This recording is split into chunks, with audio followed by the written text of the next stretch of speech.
मशहूर कवि कुमार विश्वास ने नाम लिए बगैर ही सैफ अली खान और करीना कपूर खान पर निशाना साधा।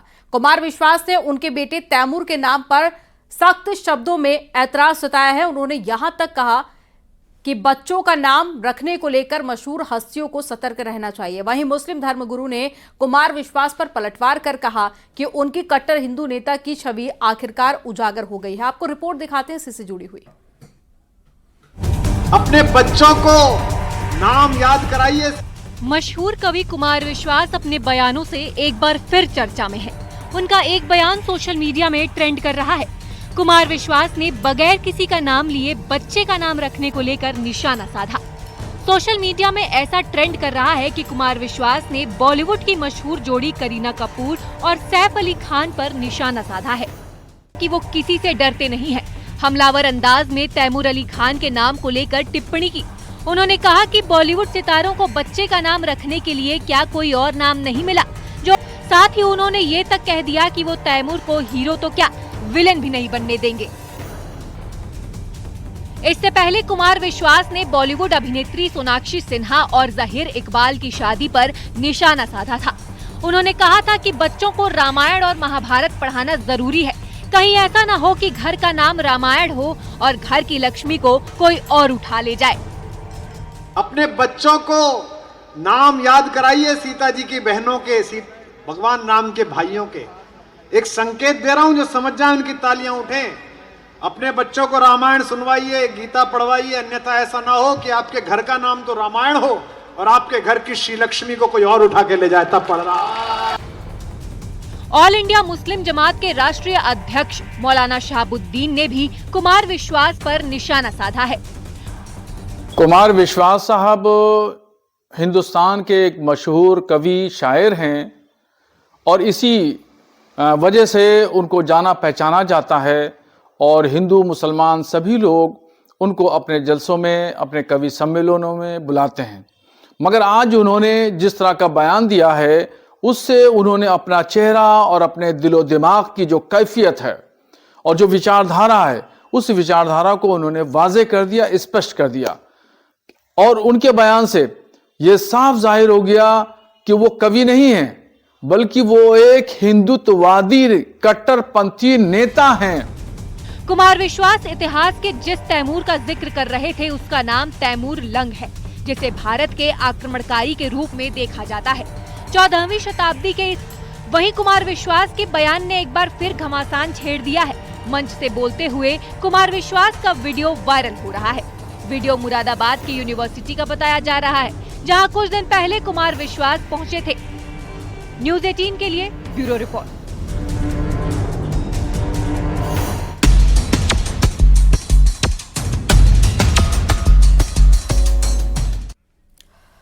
संभल में विवादित शाही जामा मस्जिद ढांचे की सर्वे रिपोर्ट सीलबंद लिफाफे में चंदोसी कोर्ट को सौंप दी गई। सूत्रों की माने तो 45 पन्नों की रिपोर्ट में ढांचे वाली जगह पर हिंदू मंदिर होने के पुख्ता सबूत मिले हैं। रिपोर्ट में वट वृक्ष, कुआं और 50 से ज्यादा फूलों के निशान मिलने का दावा किया गया। सुप्रीम कोर्ट के आदेश के बाद में इस सीलबंद लिफाफे को खोल दिया जाएगा।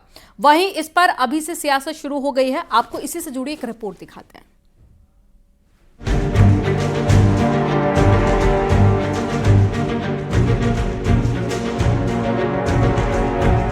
शाही जामा मस्जिद के सर्वे की रिपोर्ट कोर्ट में पेश कर दी गई। सूत्रों के मुताबिक इस सर्वे रिपोर्ट में शाही जामा मस्जिद में मंदिर होने के काफी सबूत मिले हैं। सर्वे रिपोर्ट में शाही जामा मस्जिद में क्या मिला है, आपको बताते हैं। सूत्रों के मुताबिक मस्जिद के अंदर 2 वट वृक्ष मिले हैं। वट वृक्ष हिंदू धर्म में पवित्र माने जाते हैं और हिंदू धर्म में वट वृक्ष की पूजा भी होती है। इसके अलावा मस्जिद में एक ऐसी चेन भी मिली है, जैसी चेन आमतौर पर हिंदू मंदिरों में घंटे लटकाने के लिए इस्तेमाल होती है।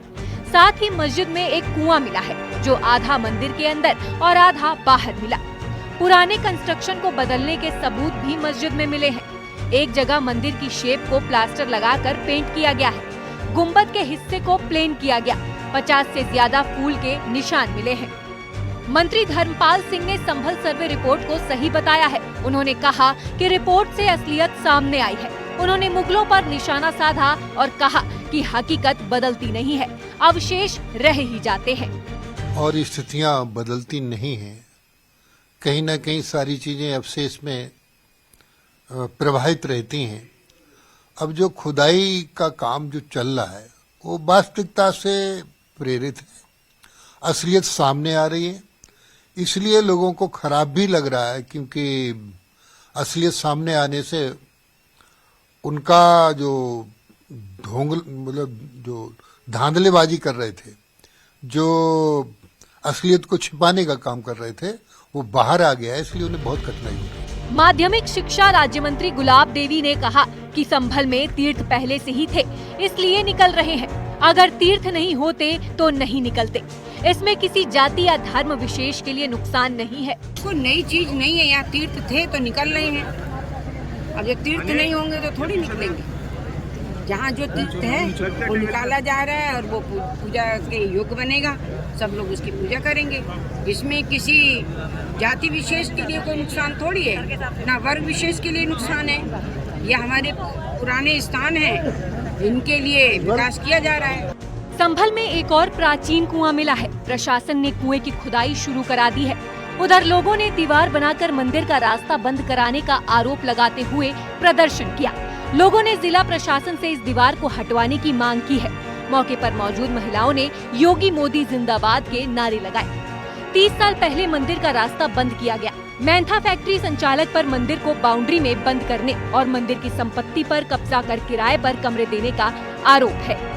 उसकी दीवार कर दी गई है और दूसरी तरफ से उसका रास्ता दे दिया गया है। रास्ता नहीं मतलब उनके ऊपर बाध्य डिपेंडेंट उनके वैसे ही उनके परमिशन से अंदर जाते हैं। मामला यह है, ये हमारे कुएं से ले गए यहाँ तक कि ये जगह सब मंदिर की है और पुराने हमारे बुजुर्ग 100 साल पुराने ये मंदिर को पूजते आए हैं। सारे पूजन हमारे कुएं पे होते हैं। यही मांगे हमारे चमड़ा रास्ता मिलना चाहिए, जगह मिलनी चाहिए, हमारी कोई रास्ता नहीं है हमें। कोर्ट कमिश्नर ने चंदौसी कोर्ट में जामा मस्जिद की सर्वे रिपोर्ट दाखिल करवा दी है। ये रिपोर्ट 40 से 45 पन्नों की बताई गई है, जिसे सीलबंद लिफाफे में कोर्ट को सौंपा गया है। संभल की शाही जामा मस्जिद में 19 नवंबर और 24 नवंबर को कोर्ट कमिश्नर की अगुवाई में सर्वे किया गया था। न्यूज़ 18 के लिए ब्यूरो रिपोर्ट।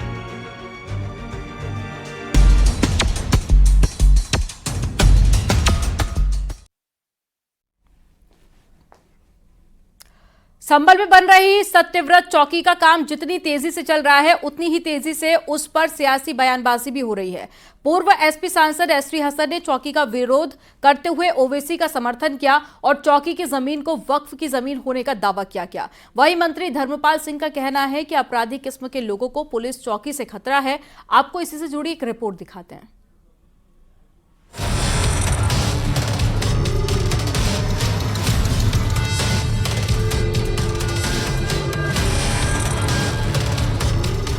संभल में सत्यव्रत पुलिस चौकी का काम काफी तेजी से चल रहा है। लेंटर भी पड़ गया है, जल्द ही आगे का काम शुरू हो जाएगा। एसपी और डीएम पुलिस चौकी पहुंचे और उन्होंने अब तक हुए निर्माण का जायजा लिया। एसपी ने सीसीटीवी लगाने का निर्देश भी दिया है। वहीं जल्द ही पुलिस चौकी चालू होने का भरोसा दिया है। जो भी भ्रामक बातें भी अगर इधर उधर की फैलाई जा रही हैं तो उन सबको भी क्लियर किया जाएगा। वर्तमान में किसी प्रकार की कोई शांति व्यवस्था में समस्या नहीं है। सभी लोगों का सहयोग इस चौकी के बनाने में भी रहा है और सभी लोगों की सुरक्षा के लिए ही इस चौकी का निर्माण किया गया है। कोई इश्यू नहीं है। मंत्री धर्मपाल सिंह ने ओवैसी के पुलिस चौकी पर दिए बयान पर कहा कि अपराधी किस्म के लोगों को पुलिस चौकी से खतरा है, वही लोग इसका विरोध कर रहे हैं। जिनकी मानसिकता खराब होती है वो पुलिस से डरते हैं। पुलिस तो सुरक्षा के लिए है, पुलिस व्यवस्था के लिए है, कहीं अराजकता ना फैले इसके लिए है। तो ऐसे लोग जो व्यवस्था को खराब करने की मानसिकता वाले हैं, अराजकता को बढ़ाने की मानसिकता वाले हैं, उनको जरूर पुलिस परेशानी का सबब बनती है। चौकी बनने से तो व्यवस्था चाक चौबंद होगी, सुरक्षा चाक चौबंद। मुरादाबाद के पूर्व एसपी सांसद डॉक्टर एसटी हसन ने जामा मस्जिद के पास पुलिस चौकी बनाए जाने का विरोध किया है।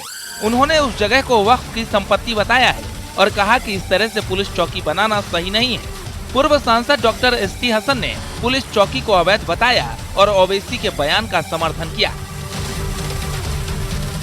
अगर वो वक्फ की संपत्ति है, जैसा कि हमें भी हमारे सूत्रों से पता चला है कि वो संपत्ति वक्फ की संपत्ति है, उस जगह पे पुलिस चौकी बनाना मुनासिब नहीं है और नहीं बननी चाहिए।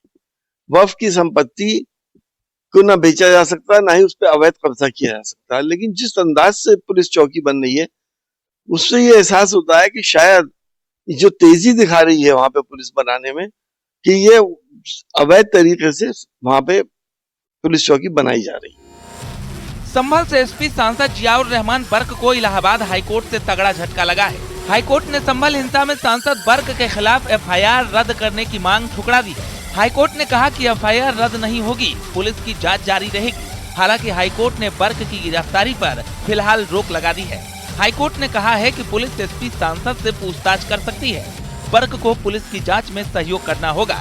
24 नवंबर को सर्वे के दौरान शाही जामा मस्जिद इलाके में हिंसा हुई थी, जिसमें एसपी सांसद जियाउर रहमान बर्क नामजद आरोपी हैं। संभल में जुमे की नमाज को लेकर पुलिस प्रशासन अलर्ट पर रहा। जामा मस्जिद के आसपास के इलाके में भारी पुलिस बल तैनात रहा। एएसपी और सीओ भी मौके पर मौजूद रहे। ड्रोन से निगरानी की गई। न्यूज़ 18 के लिए ब्यूरो रिपोर्ट।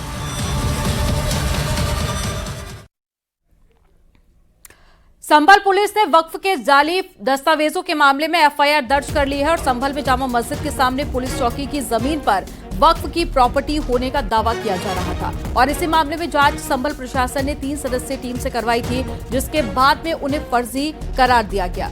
अब संभल पुलिस ने प्रशासन की शिकायत के बाद में अज्ञात के खिलाफ मामला दर्ज कर लिया है। जो फर्जी मामले पाए गए उसमें अज्ञात के खिलाफ एफआईआर क्या पूरा मामला है, कितने लोग हैं? एक 3 सदस्यीय कमेटी जिसमें हमारे एसडीएम संभल, सीओ संभल साहब और ईओ संभल थे। उनके द्वारा 29 तारीख को आए एक प्रतिनिधि मंडल द्वारा जो दी गई कुछ कागजात थे, उनकी जांच की तो जांच में ये पाया गया कि वो कागजात ना ही उनकी कोई चौधरी से कोई मेल खाता है, ना ही वो किसी कॉम्पिटेंट रजिस्टर के अंदर यहाँ पे लोकल रिकॉर्ड्स में दर्ज हैं और ना ही वो किसी प्राधिकृत अधिकारी द्वारा सर्टिफाई किए गए हैं। संभल हिंसा के पत्थरबाजों पर पुलिस का एक्शन जारी है। एसपी पर गोली चलाने वाले एक आरोपी को पुलिस ने गिरफ्तार कर लिया। हिंदुपुर खेड़ा में आरोपी शाजेब उर्फ शहबाज को गिरफ्तार किया गया और उसके पास से तमंचा कारतूस भी बरामद किया। आरोपी पर आगजनी और मैगजीन लूटने का भी आरोप है। वहीं आरोपी का दिल्ली कनेक्शन भी सामने आया है। बाटला हाउस से पकड़े गए अपने साथी अदनान की गिरफ्तारी के बाद में शाजेब संभल कोर्ट में सरेंडर करने आया था, जहां पर मुखबिर की सूचना पर पुलिस ने उसे गिरफ्तार कर लिया। हुई थी उसमें जब 12 बजे के आसपास दंगाइयों को खदेड़ते पुलिस की टीम जिसमें मेरे साथ में अन्य लोग भी थे, तब एक छत से फायर हुआ था हिंदुपुरा खेड़ा सेक्टर में। उसमें जो मुख्य अभियुक्त साजेब उर्फ तिल्लन है, उस व्यक्ति को गिरफ्तार करके कल थाना नखासा से जेल भेजा गया है।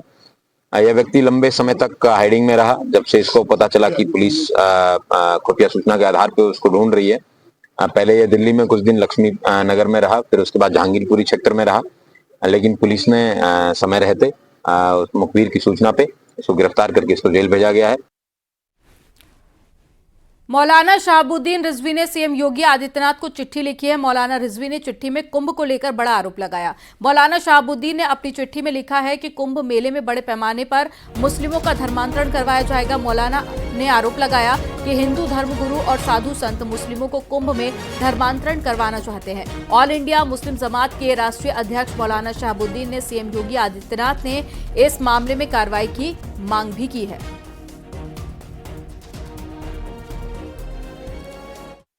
जो खबरें निकल आ रही हैं, हमारे सूत्रों ने बताया है, जानकारी दी है कि वहाँ साधु संतों ने एक प्रोग्राम बनाया है धर्मांतरण का और ये दावा किया जा रहा है कि सैकड़ों मुसलमानों का धर्म बदलवाया जाएगा, मजहब तब्दील कराया जाएगा।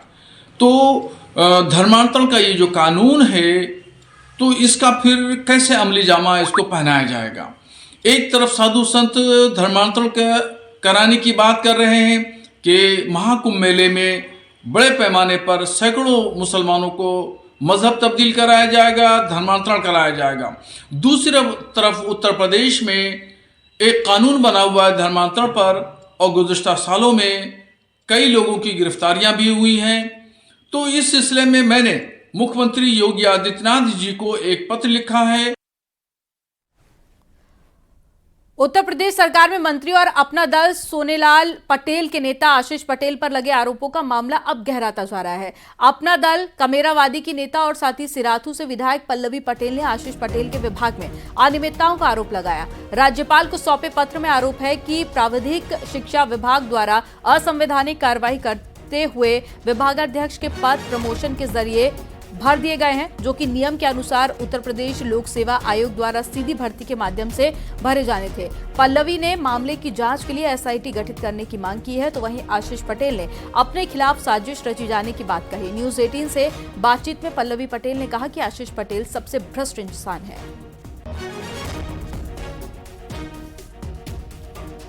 सरकारी खजाना है जिसमें हमारी मेहनत का पैसा टैक्स के रूप में जाता है, उसमें लगभग per annum more than 50 crore का एक्स्ट्रा बर्डन पड़ रहा है।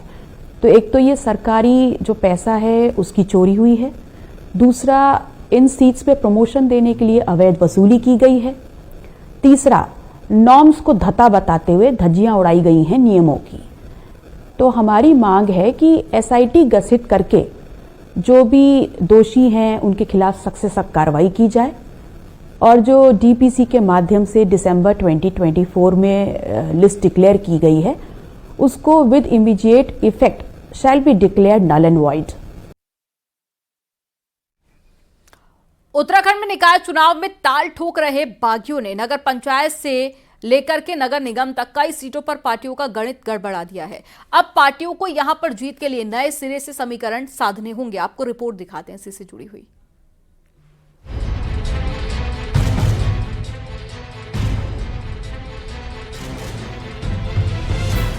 पिथौरागढ़ और श्रीनगर नगर निगम ऐसे हैं जहां बीजेपी और कांग्रेस दोनों को ही बागियों से जूझना होगा। उत्तरकाशी में बीजेपी के बागी पूर्व पालिका अध्यक्ष भूपेंद्र चौहान मैदान में हैं। भूपेंद्र चौहान ने मुकाबला त्रिकोणीय बना दिया है। ठीक ऐसा ही कुछ पौड़ी नगर पालिका में भी देखने को मिल रहा है, जहां बीजेपी की अधिकृत प्रत्याशी के खिलाफ 4 बागी कैंडिडेट मैदान में हैं। यहां बीजेपी के बागी कांग्रेस की राह आसान कर सकते हैं। नगर पालिका कर्णप्रयाग में भी बीजेपी की फाइट बीजेपी के ही बागी से होगी। यहां बीजेपी के अधिकृत प्रत्याशी पूर्व विधायक मुन्नी देवी के पुत्र के खिलाफ बीजेपी के मौजूदा विधायक भोपाल राम टमटा के पुत्र बागी होकर ताल ठोक रहे हैं। इसके बावजूद बीजेपी जीत का दावा ठोक रही है। हम हर चुनाव में अच्छा परिणाम निकले इसके लिए कार्यकर्ता काम पे लगा रहता है। इस बीच हमने अपने सारी चुनाव प्रबंधन की टोली बना दी है। नगर पालिकाओं के लिए भी हमारी टीमें बन चुकी हैं। बड़ी संख्या में कार्यकर्ता जो असंतुष्ट है उनको काम पे लगा दिया गया है। तो मैं कह सकता हूँ पद्धति के आधार पर आगामी दिनों में पंचायत का चुनाव होगा, उस दिशा में हमारे जैसी 20 तारीख बाद पंचायत की चुनाव की तैयारी में भी जुट जाएंगे। कांग्रेस के लिए पिथौरागढ़ और श्रीनगर नगर निगम के अलावा रुड़की में भी दिक्कत हो सकती है। रुड़की में कांग्रेस के पूर्व मेयर यशपाल राणा की पत्नी श्रेष्ठा राणा बगावत कर पार्टी प्रत्याशी के खिलाफ मैदान में हैं, जो कांग्रेस का गणित बिगाड़ सकती हैं। ठीक इसी तरह गौचर नगर पालिका सीट पर कांग्रेस को अपनों की ही नाराजगी महंगी पड़ सकती है। यहाँ पार्टी प्रत्याशी से नाखुश 37 कांग्रेसियों ने रिजाइन किया है। कांग्रेस अधिकांश जगह बागियों को लेकर बीजेपी को जिम्मेदार ठहरा रही है। नगर निकाय के चुनाव में देखने को आया है भारतीय जनता पार्टी लोकतंत्र की हत्या करने पर आमादा है। एक रुद्रपुर नहीं, कई जगह उन्होंने इस तरीके का कृत्य किया है जो स्वस्थ लोकतंत्र के लिए मैं समझता हूँ कदापि उचित नहीं है। यानी कि कई सीटों पर विपक्ष के बजाय बीजेपी और कांग्रेस को अपनों से ही दो हाथ करने होंगे और अब चुनाव प्रचार भी तेज हो जाएगा और इसके साथ ही तेज हो जाएगा शह मात का खेल। न्यूज 18 के लिए देहरादून से सुनील नवप्रभात की रिपोर्ट। पौड़ी नगर पालिका चुनाव में अध्यक्ष पद पर निर्दलीय प्रत्याशी आप बीजेपी का गणित बिगाड़ सकते हैं। दरअसल बीजेपी से बगावत करके 4 निर्दलीय प्रत्याशी चुनावी मैदान में उतरे हैं, जिन्होंने नामांकन पत्र वापस नहीं लिया और अब सभी अपनी जीत का दावा कर रहे हैं। इन निर्दलीय प्रत्याशियों में प्रियंका पंत, थपलियाल, हिमानी नेगी और साथ ही बीरा भंडारी और कुसुम चमोली शामिल है, जिन्होंने बीजेपी प्रत्याशी सुषमा रावत की मुश्किलें बढ़ा दी हैं। वहीं बीजेपी जिला अध्यक्ष का कहना है कि बगावत कर चुके इन प्रत्याशियों की लिस्ट प्रदेश संगठन को भेज दी गई है, जिन पर कार्रवाई की जाएगी।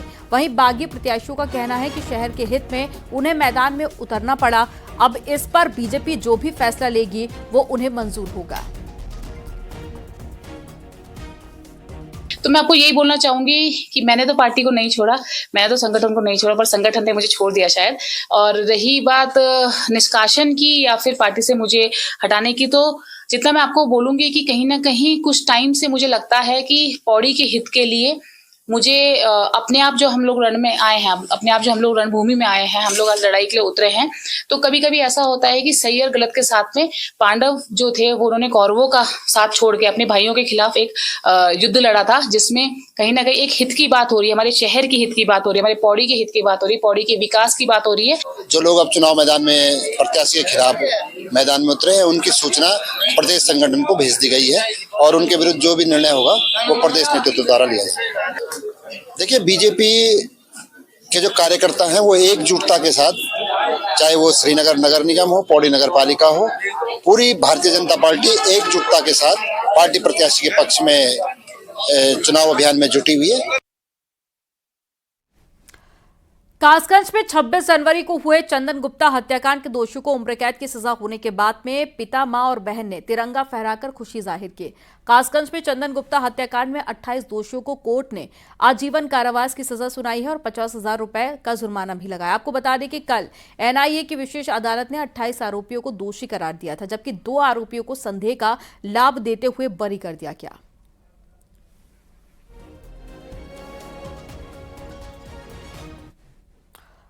अभिनेत्री अमीषा पटेल फिर से विवाद में फंसी हुई हैं। समझौते के नाम पर दिया गया 2 लाख रुपए का चेक बाउंस हो गया।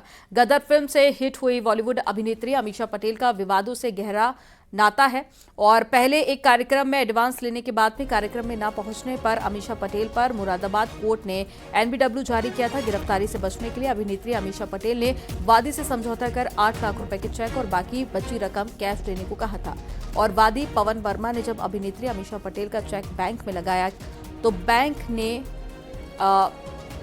बाउंस होना बताया है और अब वादी ने अभिनेत्री अमीषा पटेल को दोबारा नोटिस भेजा है। इस मुकदमे में मुरादाबाद सीजीएम कोर्ट ने अगली सुनवाई 7 जनवरी को होगी। ड्रीम विजन कंपनी के मालिक वादी पवन वर्मा ने बताया, अभिनेत्री हर बार उन्हें गुमराह कर रही है, अब चेक देकर समझौते के नाम पर गुमराह किया गया।